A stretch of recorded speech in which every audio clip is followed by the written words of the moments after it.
lots of Barbecue season! Stop the barbecue and go inside and figure that out. Hey guys, episode 3! Whoop whoop! So today we're changing the pace a bit. No more desserts, well, sort of. And we're doing barbecue. Yeah, barbecue. So we're going to be doing beer can chicken, potato wedges, and a couple barbecue fruit recipes. So it's going to be awesome and perfect for summertime, because yeah, summer! And beer. Yay, beer.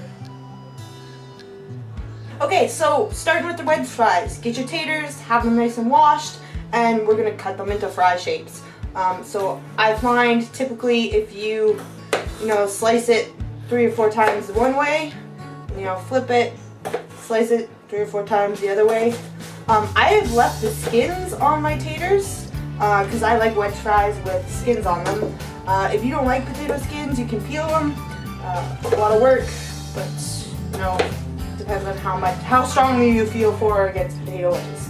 And as I cut them, I'm just putting them in this bowl because after we're done cutting up all these potatoes, we're going to flavor them. So you can pick as many potatoes as you like. If you're cooking for like 4 people, I'd say 5 potatoes because you generally eat a little bit more when they're in French fry form than when they are in potatoes. So when you have a big group of people, basically 1.5 potatoes per person. Yes, friends, the new Turbo Ginsu! Woohoo! It dices, it slices, and yet makes French fries in 3 different... Whoops! Alright, so we switched bowls because the one we had before was a little bit too small for the potato wedges we had. So, yeah, potato wedges, all the potatoes I have there on the cutting board all cut up, and we're going to season them. So, pour in a little oil to get things to stick. I'm using grapeseed oil. You can use olive, canola, whatever, as long as it's edible by humans. I think I've reiterated that point a few times. Yeah, so just, pour a little bit in. The more you make these fries, and you'll make them a lot because they're really easy and they're really delicious, the more feel you get for how much oil you like versus how much potatoes you have. I'm going to use some Montreal chicken spice, which is fantastic. You can also get Montreal veggie spice or Montreal steak spice, and they all work equally as well on, anything. So just opening that up. And so you shake a bunch in, and again, this is to taste. So I really like it, so I'm gonna shake it a lot in, just because it's super awesome, and I want my fries to be really flavorful. I mean, you could just kind of roll them lightly in oil and put them on, but I like me some flavors. And I'm also gonna put in a bit of garlic because garlic makes pretty much everything tasty. Yeah. So then once you have that, you should have clean hands, and you're gonna just mix everything together in the bowl. So the oil will cover the potatoes and will cause the spices to stick in. Cover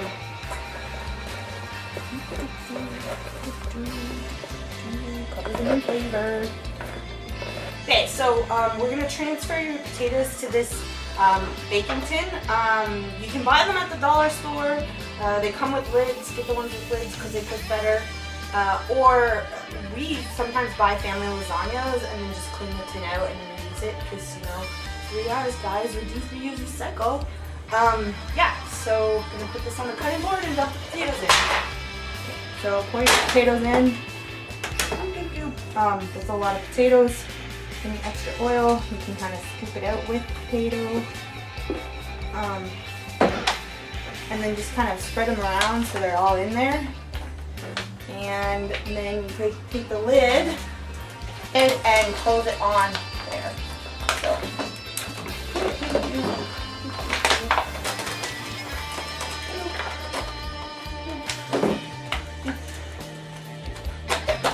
And now a cameraman tutorial with stew. Okay, so we're here to talk about lighting your barbecue. Important safety tip: as soon as you turn on the propane, the chamber in here is flooding with propane, and the longer it floods, the larger the flame will be when it finally ignites. So the general rule of thumb is, as soon as you turn the thing on, adjust your switch to light, and then light the flame as soon as you can to avoid you know, burning your mom's hair off. Once you've done that, let the barbecue burn for a bit, just so any unpleasantries on the grill have a chance to be warmed off, and then set your barbecue to whatever heat required for the meal you're cooking at that time.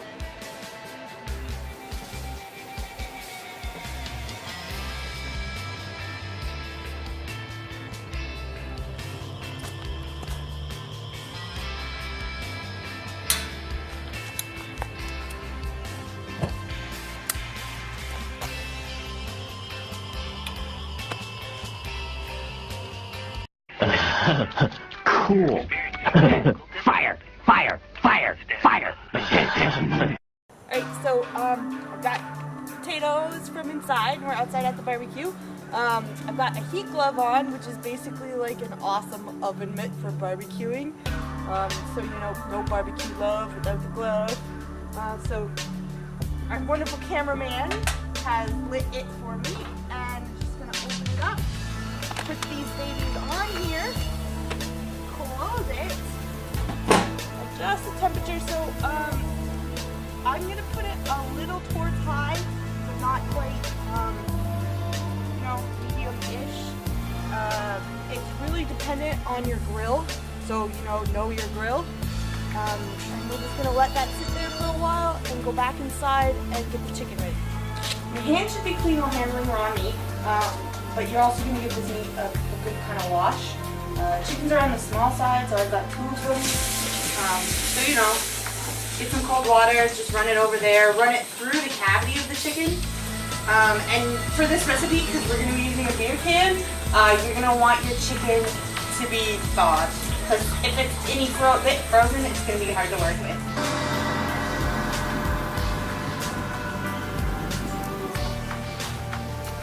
Yep. Washing in the chicken now. Put them on.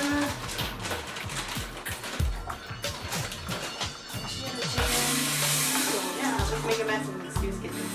Or Stu's kitchen.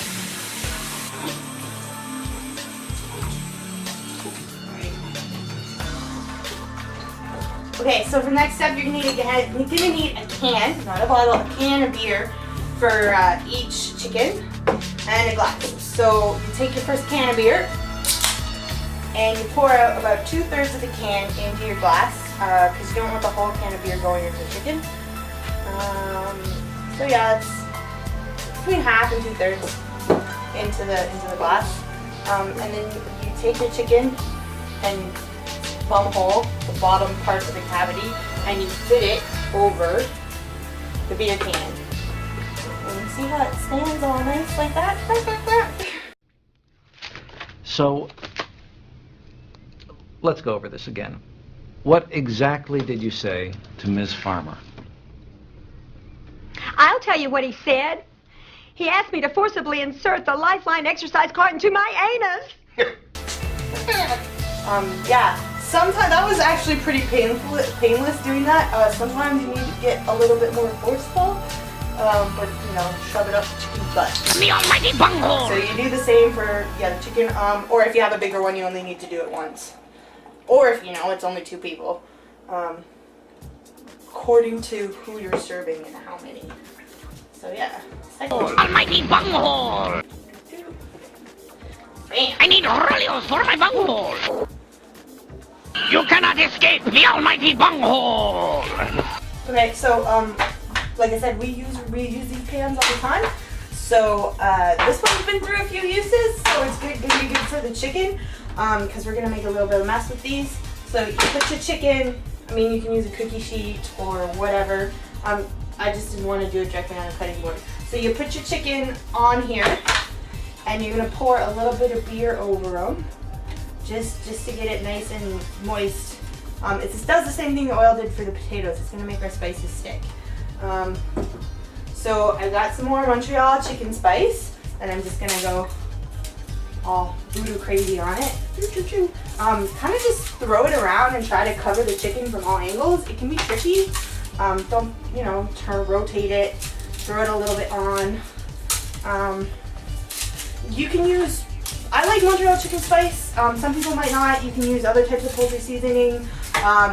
if you're worried about salt, because these things typically have a lot of salt in them, Mrs. Dash is a great brand that doesn't have any salt. Yeah, it's really to your taste with your flavors. So I'm going to do the same thing with the garlic, and then I have another poultry seasoning that I'm really going to put on these. Ooh, that was a lot of garlic.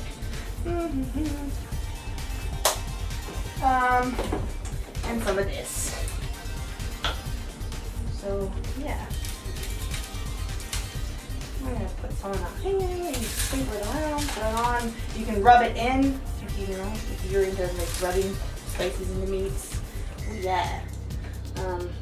That can work too. Sprinkle it, throw it, whatever. Whatever works. And you can pour a little bit more beer on, but at this stage I wouldn't, just because it probably make more spices wrong and make it stick. So you know, you can enjoy this with your boot.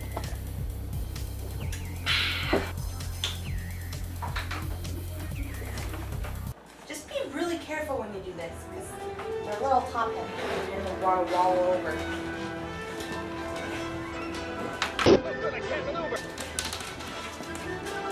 Stay on target. Stay on target. Yes. Loosen up! Wow, this is ugly.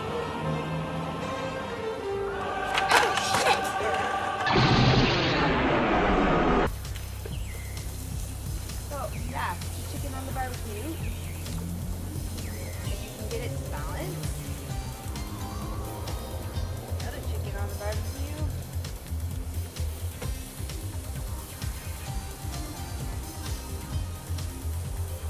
Oh, it already smells very delicious. Alright, we're gonna close this up and clean up. If your hands are clean, check the potatoes. If you're not, close it up, clean up, and then check the potatoes.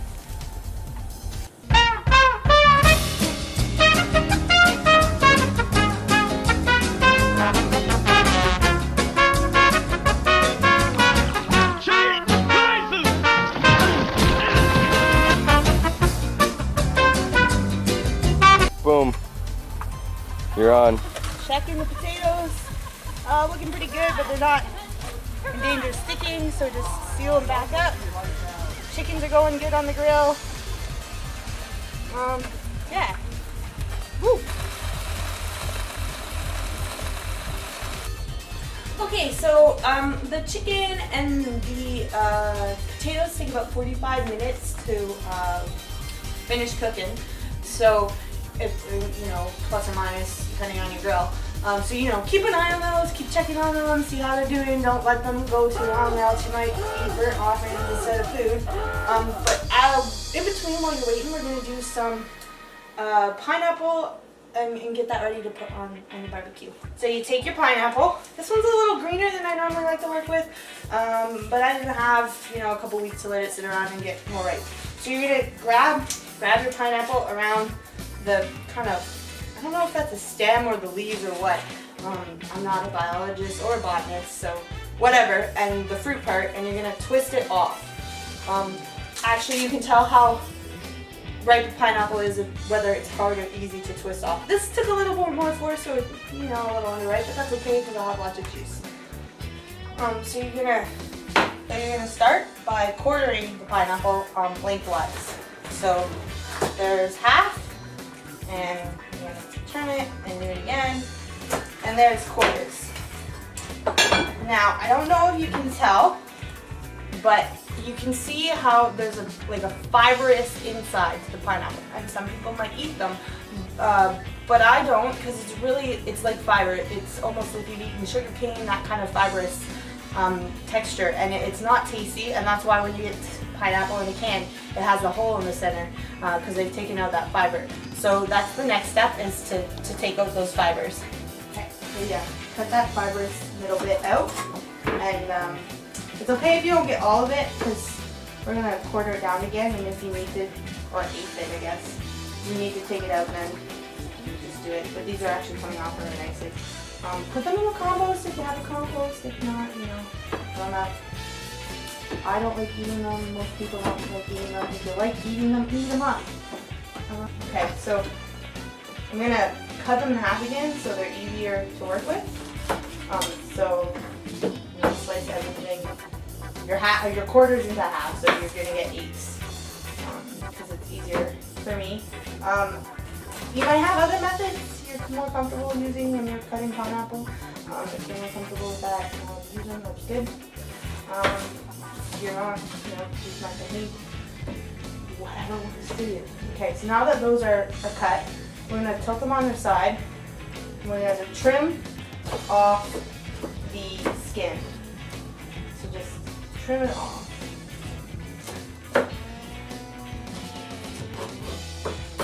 So it comes right off, but don't throw this part away. You're gonna want to keep the skin, and you're gonna put it back on the skin like that, and you're just gonna slice it into pieces. You know, nice, good size, gigabyte chunks. And once you've done it to 1/8, put it on the plate, and you do it for the next. Because we're gonna put this pineapple in the barbecue, and the skin is gonna protect it from getting burned. But it's gonna, you know, crystallize a bit, caramelize a bit, and it's gonna be awesome for after. Yeah, so just keep doing that for all rear meat pieces.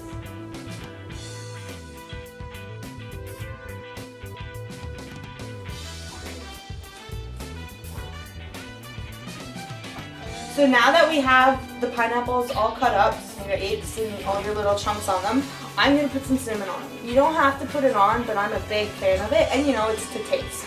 So you know, just put a little bit of cinnamon on it, and it's going to be awesome once you put it on the barbecue. Cinnamon. No. I like cinnamon, so I'm going to lie. If you don't like cinnamon, don't put any on. And if you like a little bit, like, put a little bit on. But I'm a bit of a cinnamon freak, so yeah. Yeah. Yeah. And these are gonna go on the barbecue. If you have space while the potatoes and chickens are cooking, put them on then. But if you don't, you can wait till those are done, put these on, you know, medium low, and while you're eating dinner, let them cook.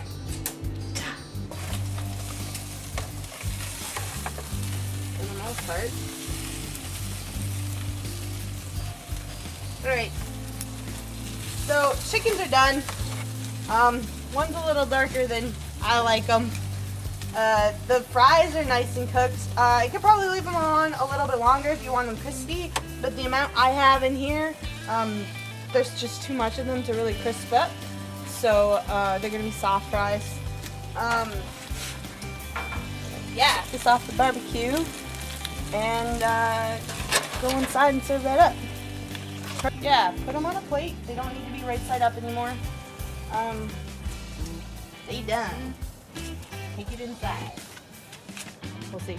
But you just put your pineapple slices on, nice and even like. So, you know, these are the ones we prepped while waiting for the chickens and potatoes to cook. There you go. And then the bananas. And you're gonna want to cook the pineapple till it's, you know, kind of caramelizing a bit, so it's nice and sweet. But the bananas, you're gonna want to cook until they're black, and they'll be awesome. So yeah, cover that up.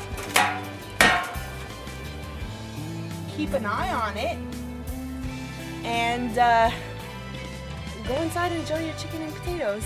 So you're gonna extract the can out of the chicken. It could be messy. There's probably still liquid in the can. And chicken fat. Yum yum. Put it directly into the garbage can. Okay, so we've taken off the pineapple and bananas, and the bananas have started to split open and are really nice and gooey. You can throw out these parts because, you know, they're blackened, but the inside bits are gonna be sugary and caramelly and So, you know, scoop in however much ice cream you want. Scoop it in, all of the wonderfully cooked inside bits into your ice cream. It'll all nice and like treacly on you. This is awesome. Yeah, so even though some things got a little bit more crispy than we wanted them to, they're still being consumed en masse. So, yeah, dig it, guys. If you guys have questions, comments, concerns, requests for next week, leave your comments below in the doobly-doo. Yeah!